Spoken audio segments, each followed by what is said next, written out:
Behandling af autisme. Der findes ingen helbredende behandling for autisme.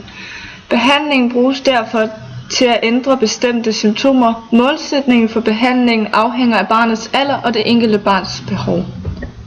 Medicin kan være nyttig i behandlingen af svære symptomer eller andre sygdomme. Der kan fx være behov for at bruge dæmpende medicin, der mindsker faren for, at barnet skader sig selv. Det kan også nogle gange være rigtigt at give medicin, som øger barnets læring af pædagogisk træning. Det drejer sig om såkaldt antidepressiv medicin og antipsykotika, som bruges mod alvorlige urotilstande.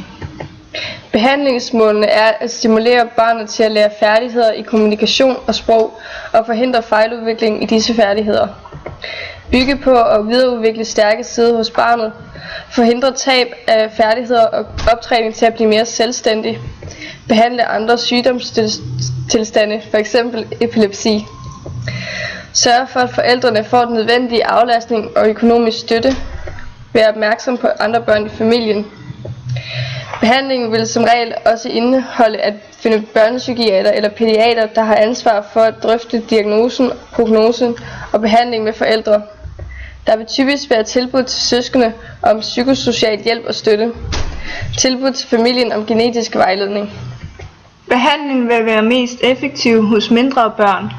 Men hos ældre børn vil man også kunne mindske tab af tidligere indlærte færdigheder, da man også har erfaret, at hos de dårligste børn gennem behandlingen har haft succes med at lære dem tabte færdigheder.